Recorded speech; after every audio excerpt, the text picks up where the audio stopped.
Okay. Are you ready for the revision or should I go with the NCERT exercise? Then I will ask you the question.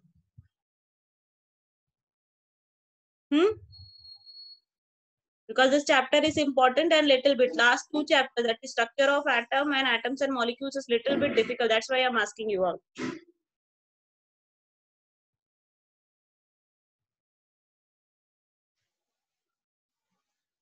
Hello, I'm asking you people only. Any issue? Should I continue with that? NCERT exercise? No, ma'am. I'm asking to each and everyone, not a particular person. In general, आप मुझे बताइए कि आपको कैसा चाहिए. According to that only, I will just reply. According to that only, I will just create that. Okay. Tell me. So what I am doing today? Today I am doing the you can say NCERT exercise. If time is left, okay, then I will go to the O labs. You will are having practicals also. If time is left, I will go to the O labs also. Because I was trying to open that O labs, but simulator part is not working in that net. Something error is showing. So I will try again today. If it is working, then I will show you the O labs. Okay. Clear? Yes, ma'am. Okay, just wait, huh? Let me open the screen first.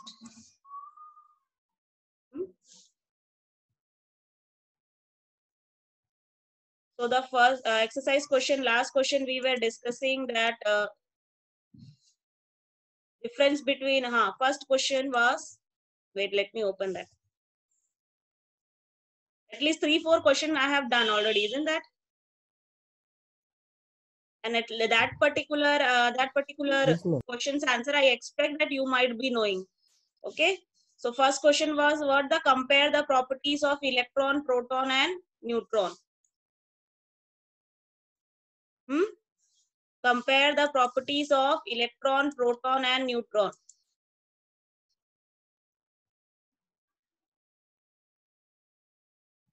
Tell me, do you remember? Yes, ma'am. एक second, not only the heat. I think heat. What is this methane? What I forgot the name. Ma'am, Harit. Harit.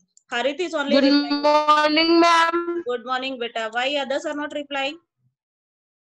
Huh? Everyday wala do na. What is this everyday wala dona?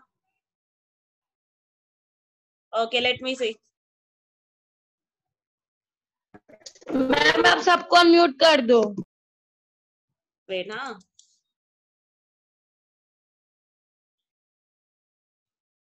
Is that particular file visible to you all? Yes. Yes, ma'am. Okay. So this Yes, is the how ma'am. the solved exercise of NCERT test. Okay, the first question which I asked you to compare the properties of electron, protons, and neutron. I told you. आप पहले simple I am discussing in the short, not in the depth like in the last class. Okay, because this part is already over. Okay. So now you have to compare the electron, protons, and neutrons. So start with its charge. Charge ही उसका सबसे पहला basic difference है. Electron is negative, proton is positively charge and neutron is neutral और no charge. Okay. दूसरा चीज मैंने आपको बताया था कि मास जो रहता है, इलेक्ट्रॉन जो रहता है प्रोटॉन और न्यूट्रॉन के कंपैरिजन में बहुत छोटा रहता है, क्योंकि उसका मास कितना होता है 1/800 टाइम्स 1800 टाइम्स ऑफ प्रोटॉन. तो आप सोच सकते हो प्रोटॉन का अगर 1/1800 कर देंगे तो कितना माइन्यूट हो जाएगा. Isn't that? So that's why mass of electron is negligible. Mass of proton and neutron is 1 AMU, that I have already told you. Okay. Then since electron is negatively charged, it is always it is getting attracted towards what positive charge, and the proton is what positively charged. That's why definitely it will get attracted towards what negative charge. And neutrons, they are neutral, so they will not get attracted to any other point. Okay.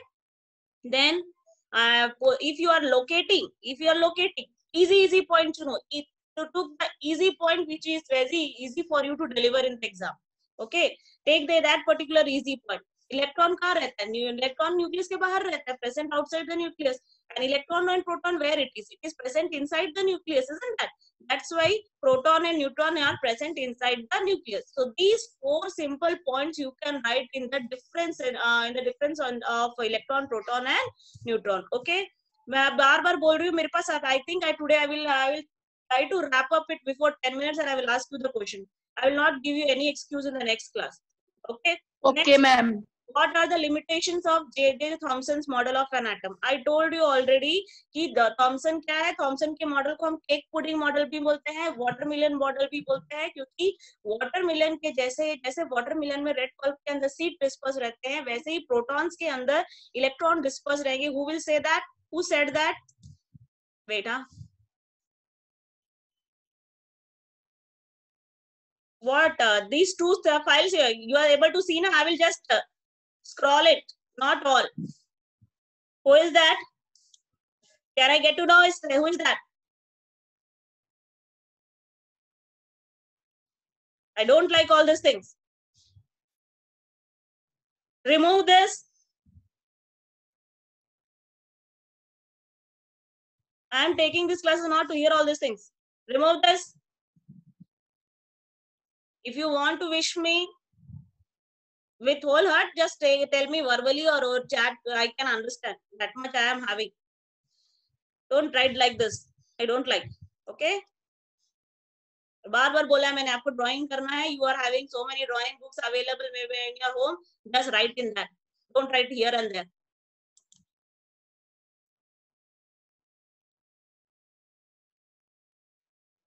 What you are not able to see? Are you able to see? आप लोग कोई भी mute नहीं हो, सबको दिख रहा है ये file? No ma'am. Yes, ma'am. So how it Yes, is? ma'am. Ma'am सिर्फ 3 फाइल दिख रहा है मैम. 3 वर्ड का, फाइल. पीडीएफ का और पीपीटी का. ये वर्ड फाइल खुली हुई नहीं दिख रही आपको? नो मैम, नहीं खुली दिख रही है. No, ma'am. One second. No, ma'am. No, ma'am. One second. Again, I am sharing it. Now is it visible? Yes, ma'am. Yes, ma'am. Yes, ma'am. Okay. Now there is a limitation of J.J. Thomson's model of atom. Okay, तो इसको watermelon model या cake pudding model भी बोलते हैं. Okay, and Thomson's model as it is what I told you again and again, the same track I am telling that कि watermelon में जैसे seed disperse रहते हैं, वैसे ही Thomson ने क्या बोला कि protons के अंदर what it will be dispersed, electron will be distributed, but it is not the correct way. Why? Because this particular thing उसने ये नहीं explain कर पाया कि atom stable है कि नहीं, बस इतना बोल दिया कि प्रोटॉन के अंदर इलेक्ट्रॉन डिस्पर्स है, लेकिन क्या प्रोटॉन और इलेक्ट्रॉन सेम है? अगर सेम नहीं रहेगा तो वो तो चार्ज पार्टिकल, क्योंकि अगर प्रोटॉन ज्यादा होगा तो पॉजिटिव चार्ज आ जाएगा, वो कैटायन बन जाएगा. इलेक्ट्रॉन ज्यादा होगा तो नेगेटिव चार्ज आ जाएगा, वो एनायन बन जाएगा, है ना. तो यानी कि उसने एटम की स्टेबिलिटी के बारे में कुछ भी डिस्कस नहीं किया. Okay, here you can see that only in the centre of the atom and electrons are distributed around it. Okay, ये बस उसने बोल दिया क्या, थॉमसन ने.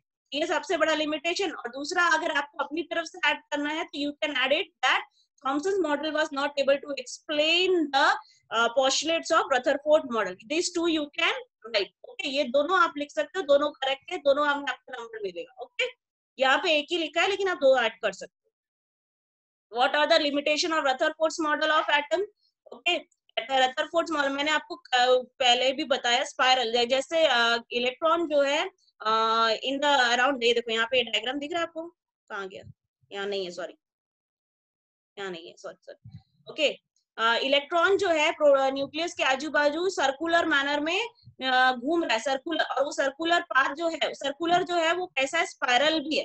सर्कुलर तो गोला जैसा है, लेकिन साथ ही साथ गोला जैसे नहीं है, मेनली स्पाइरल जैसा है. जैसे जलेबी स्पाइरल होती है, वैसे ही ये क्या है, इलेक्ट्रॉन जो है स्पाइरल मैनर में न्यूक्लियस के आजू बाजू घूम रहा है. लेकिन अगर वो इलेक्ट्रॉन जो एक चार्ज पार्टिकल है, if it is undergoing acceleration, it will lose energy and slowly its motion will become slow and finally it will fall down in the nucleus and the atom will become unstable. लेकिन atom तो क्या होता है, stable होता है भाई. Isn't that? Atoms are stable.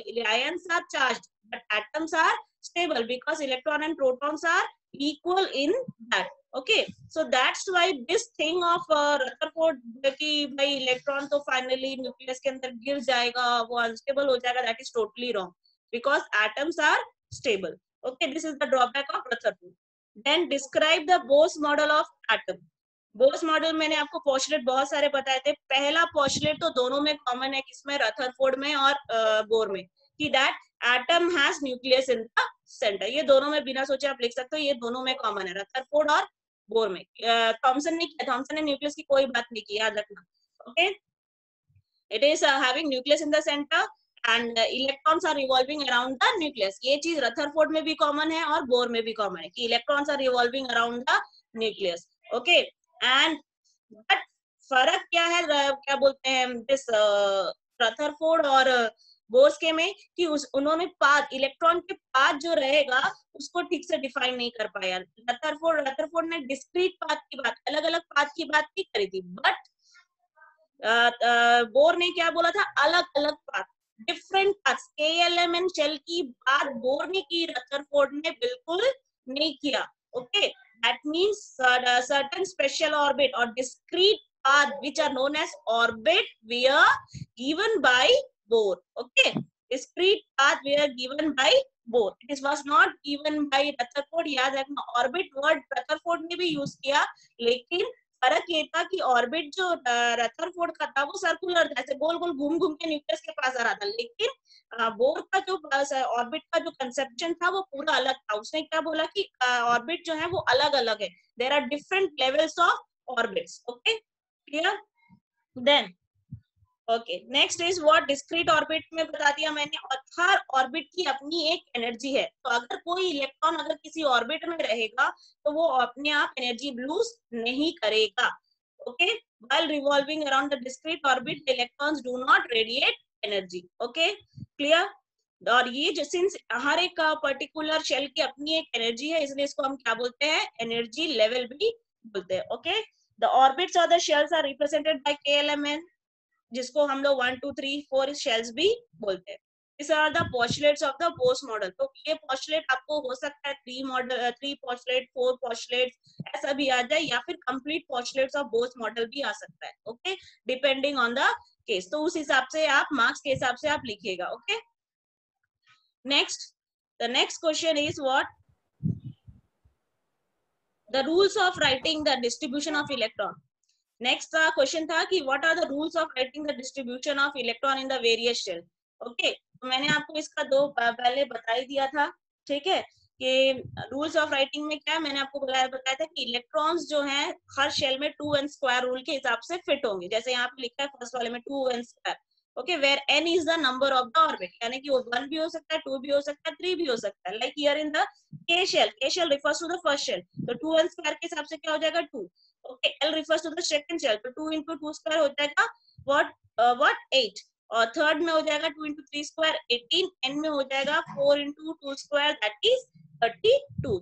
This तरीके से हम क्या बुलाते हैं, शेल की कैपेसिटी.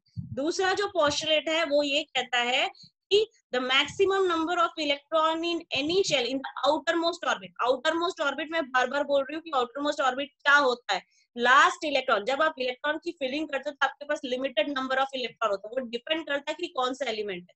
जैसे अगर सोडियम लिया तो आपके पास होते 11 इलेक्ट्रॉन्स, ऑक्सीजन है तो 8 इलेक्ट्रॉन्स, कार्बन है तो 6 इलेक्ट्रॉन. यानी हर एलिमेंट के साथ नंबर ऑफ इलेक्ट्रॉन जो रहता है वो वेरी होता रहता है कि नहीं. तो नंबर ऑफ इलेक्ट्रॉन वेरी हो रहा है तो लास्ट इलेक्ट्रॉन भी वेरी होगा, है कि नहीं. कि जो लास्ट इलेक्ट्रॉन जिस भी शेल में जाएगा, that particular shell will be called as outermost shell or the valence shell. This I have already discussed. Okay, outermost shell or the valence shell, the last electron will enter whichever shell, that particular shell will be called as what, valence shell or the outermost shell.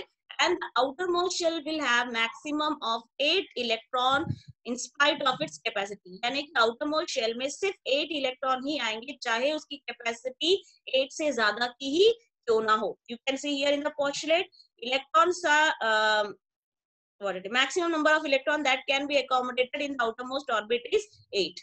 Okay, clear, understood. और एक और जो postulate है वो ये बोलता है कि जब तक इनर शेल, जब तक एक शेल नहीं भरेगा तो वो आप बाहरी शेल पे नहीं जा सकते। जैसे ये डायग्राम देखो, यहाँ पे ये डायग्राम दिख रहा है, मेरा कर्सर यहाँ पे जहाँ पे घूम रहा है। ओके, इस कर्सर यहाँ पे कर्सर पे देखो, ये मतलब ये सपोज यहाँ पे कितने शेल है आपके पर, ये वाला गोला जो है वो that is circle is representing the nucleus. Okay, outside this is the first shell. So unless and until this first shell will be filled, you cannot go to the second shell. That is the main motto. Okay, जब तक आप first shell को नहीं भरोगे तब तक आप second में नहीं जाओगे, सेकंड को नहीं भरोगे तब तक आप थर्ड में नहीं जाओगे, थर्ड को जब तक नहीं भरोगे आप फोर्थ में नहीं जाओगे। That means unless and until the inner shells are filled you can not move to the outermost shells. Okay, clear है? क्लियर है? मैम सेकंड पोस्टुलेट नहीं आया। क्या पोस्टुलेट नहीं आया? सेकंड समझ में नहीं आया? यस मैम, नहीं आया समझ। अच्छा देखो मैम एन शेल में तो 32 हो सकता है ना, तो 8 कैसे लिखे? ऑक्टेट रूल बताया था, याद है आपको? ऑक्टेट रूल याद है? No ma'am. नहीं याद है? ऑक्टेट रूल नाम का भी एक रूल है। देखो यहाँ पे मैं सपोज मुझे ये कार्बन है ना, कार्बन का मुझे बनाना है सी, इसका एटॉमिक नंबर है 6। Okay, yes I am explaining lovely. Okay, C6 है, तो अब मेरे को इलेक्ट्रॉन्स लिखने हैं, तो K L M N। Okay, this is okay. अब इलेक्ट्रॉन्स कितने हैं मेरे पास? टोटल 6। सो फर्स्ट शेल में कितना आया? 2। ओके, सेकेंड में कितना आएगा? 4। ओके, तो इस तरीके से इलेक्ट्रॉनिक कॉन्फ़िगरेशन बना। और ये रूल बोल रहा है कि ये जो एल शेल है, एल शेल की कैपेसिटी कितनी है? एल की कितनी है? 2 इंटू 2 स्क्वायर। यहाँ पे आपको नहीं समझ में आएगा, सॉरी, 2 इंटू 2 स्क्वायर 8। एक मिनट, हाँ, I will take but big example like potassium. Potassium का एटॉमिक नंबर कितना होता है? 19। अगर मैं पहले शेल में भरूं तो कितना होगा? 2। Are you able to hear Harit? Yes ma'am. तो पहले मैंने आपको रूल के हिसाब से, मैंने आपको ट्रिक बताया था, पहले शेल में आपको कितना रखना है? 2। सेकंड शेल में 8। कितने हो गए? 2 और प्लस 8 10। अभी भी कितने इलेक्ट्रॉन बाकी है? 9। तो सेकंड थर्ड शेल में भी कितना रखना बताई थी मैं? 9 रखना बताई थी। 18, सॉरी, मैक्सिमम 18। मैक्सिमम की बात नहीं करी मैंने, ट्रिक बताया था, याद है? थर्ड शेल में भी मैक्सिमम 8 और उसके बाद आप रखोगे कितना बचा? 1। तो यहाँ पे क्या है? 2 8 8 1। मेरे ये this is cursor is little bit okay. तो 2 8 8 1। So this is what your configuration of potassium. अब रूल क्या बोलता है कि आउटर मोस्ट शेल में क्या होना चाहिए? व्हाट योर, ये देखो ये, अरे माय गॉड, बेटा आई विल राइट अगेन।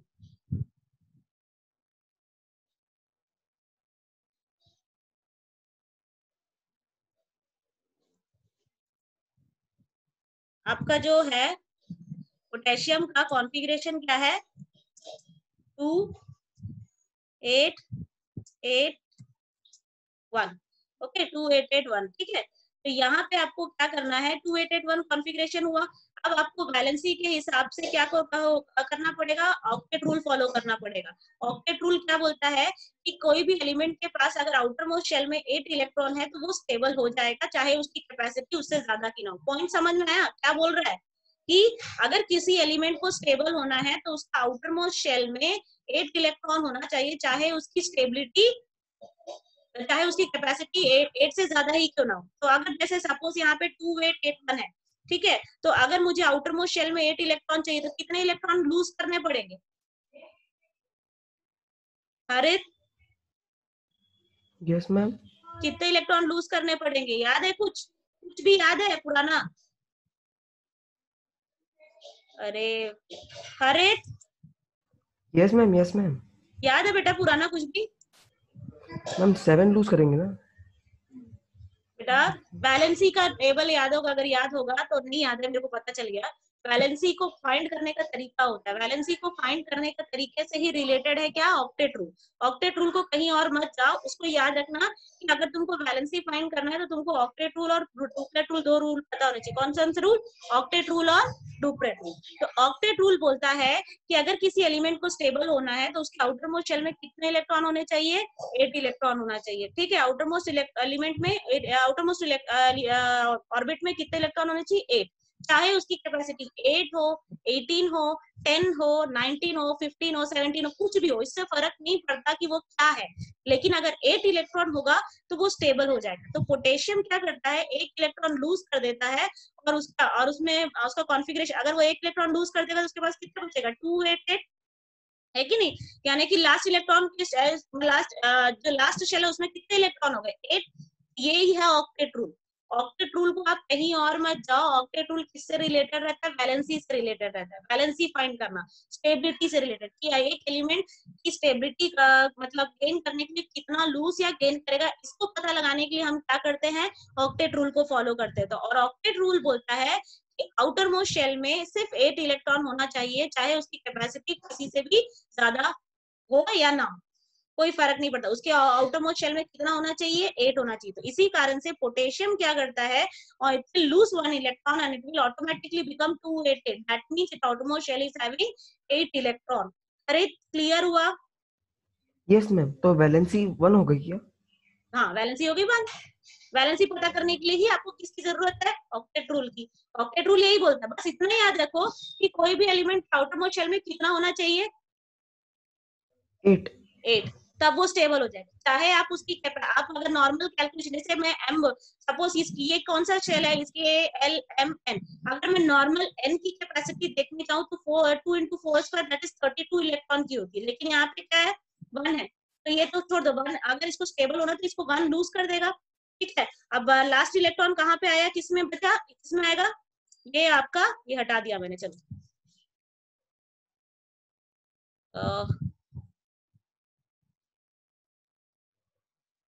यहाँ पे तो नहीं समझना।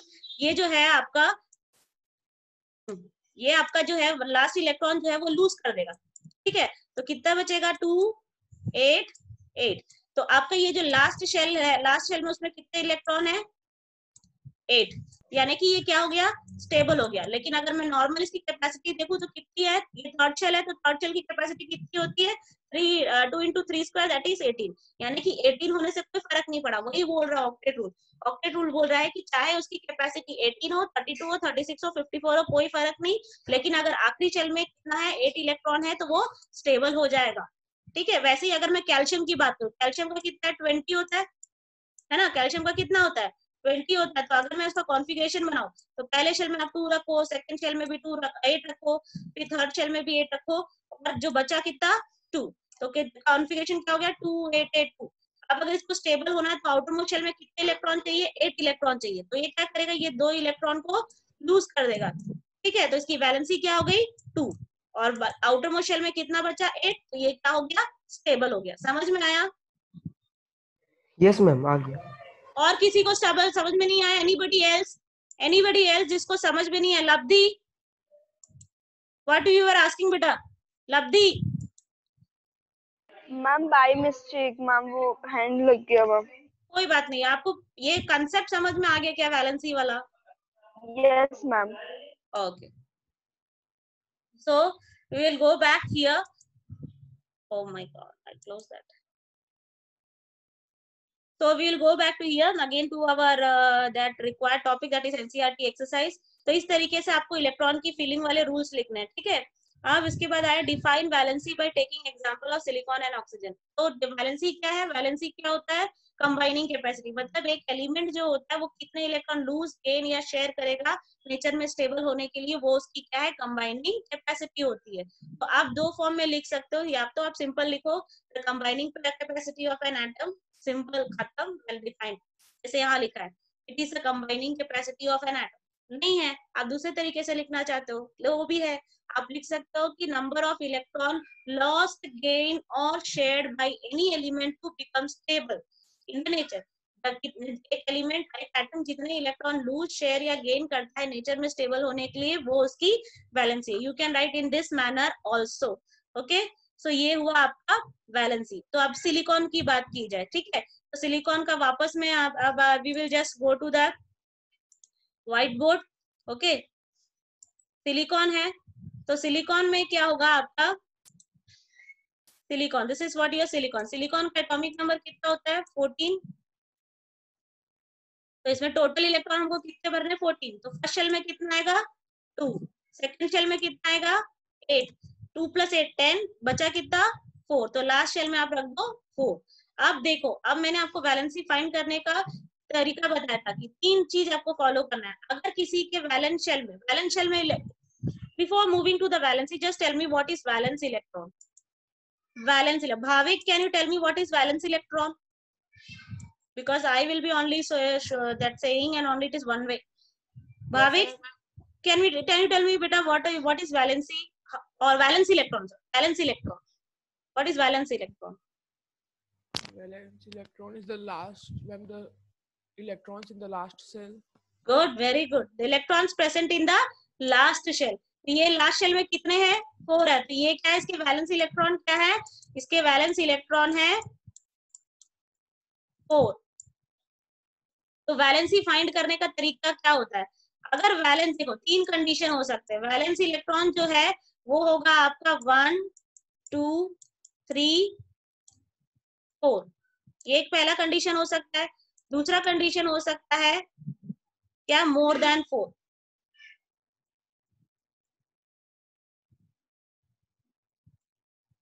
मोर देन 4, अगर किसी के वैलेंस शेल में 1 2 3 या 4 इलेक्ट्रॉन है, ठीक है, अगर किसी के वैलेंस शेल में 1 2 3 या 4 इलेक्ट्रॉन है, तो ये स्टेबल हो जाए, ये इसकी वैलेंसी भी कितनी होगी, 1 2 या 3 या 4।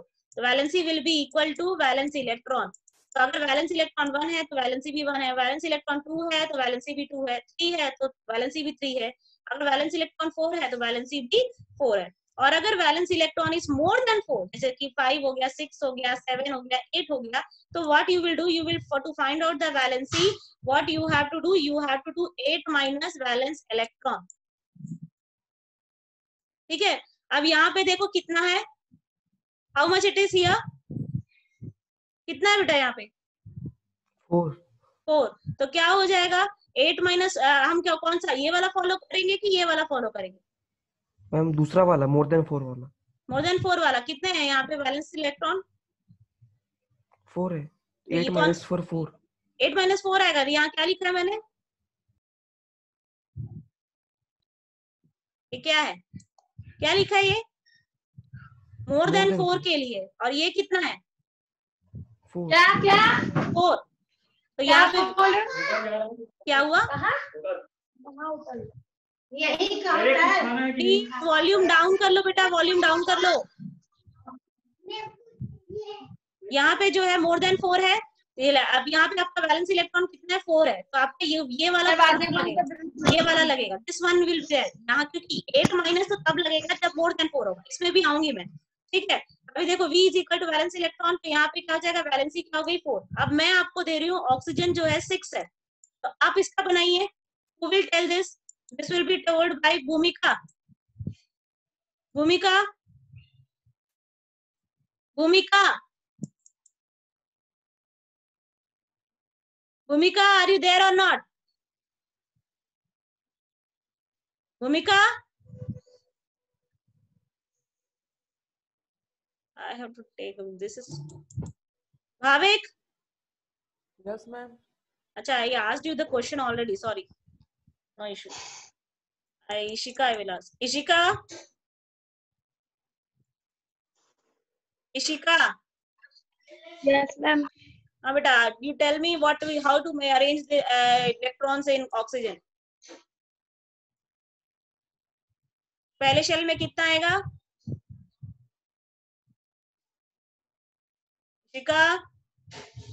मैंने आपको बताया ना ट्रिक, आपको अगर इलेक्ट्रॉन है तो पहले शेल में 2 रखो, फिर भी बच रहे हैं तो सेकंड शेल में 8 रखो मैक्सिमम, फिर भी बच रहा है तो थर्ड शेल में आप रख दो 8।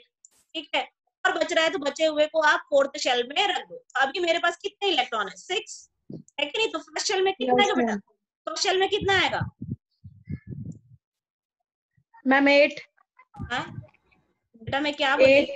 फर्स्ट शेल में आप मैक्सिमम कितना रखने की कोशिश करो? 2. पहले आप आपके पास टोटल कितने इलेक्ट्रॉन है? 8. ये क्या दिख रहा है बेटा? ये 6. 6। तो पहले शेल में क्या रखेंगे? 2 रखेंगे, ठीक है? 6. अब हाँ 6 में से 2 क्या कितना बचा? 4. 4। तो सेकेंड शेल में हमको मैक्सिमम कितना रखना है? 8, लेकिन हमको 8 की जरूरत ही नहीं है, हमारे पास बचा कितना? 4। तो हमारा 4 हो जाएगा। Okay yes ma'am. और अगर इसी Yes, को मैं ma'am. अगर 8 कर दूं तो क्या हो जाएगा? तो यहाँ पे क्या हो जाएगा? 4 की जगह क्या हो जाएगा? 8. पहले शेल में आपको रखना है 2। 8 में से 2 गया तो कितना बचा? 6. 6। ओके तो यहाँ पे आ जाएगा आपका 6। ओके 8 में से 2 Yes, ma'am. 2 6। अब यहाँ पे ये लास्ट इलेक्ट्रॉन कौन से शेल? बैलेंस इलेक्ट्रॉन कितने हैं यहाँ पे? 2. बैलेंस इलेक्ट्रॉन कितने हैं? बैलेंस इलेक्ट्रॉन किसको बोलते हैं बेटा? लास्ट शेल के इलेक्ट्रॉन। तो मैम आपकी आवाज. लास्ट शेल किसको? लास्ट शेल हमारा ये है। लास्ट शेल में कितने इलेक्ट्रॉन है? 6। तो बैलेंस इलेक्ट्रॉन भी क्या होगा? 6 होगा। 6 हो गया हमारा। Balance electron is how much? 6। और बैलेंस इलेक्ट्रॉन अब यहाँ पे 6 है, मोर देन 4। बैलेंस फाइंड करने का तरीका क्या होगा?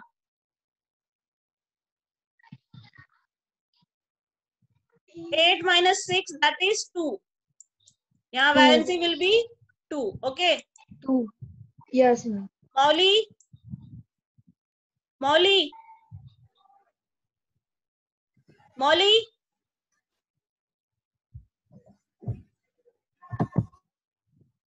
Molly. No. Kavya. Kavya. Yes. Yes, ma'am. Beta, you make of chlorine. Same इसी पैटर्न में बनाए आप. Chlorine 17. Yes, ma'am. पहले ये देखो यहाँ पे लिखा है आपको ट्रिक कैसे करना है. पहले शेल में आपको कितना रखना है? Ma'am 2. हाँ. कितने इलेक्ट्रॉन भरने हैं आपको? 17. Yes, good. Out of 17 you have placed 2. How much is again now fill in the second? How much? Ma'am. How much should be? Yeah, 15. हाँ 15 is there ना बेटा. और second shell में Yes. कितने भरने हैं हमको? 8. Yes, good. 8. अभी भी पूरा नहीं हुआ क्योंकि 8 plus 2 10 होता है कि नहीं? अभी भी Yes. बचा है. तो थर्ड शेल में कितना रखना है? 7. Yes, 2 8 7. Okay, good. 7. How much is the valence electron? 7. 7. So what will be the valency? 1. Wow, good. Good. Next. Kushil.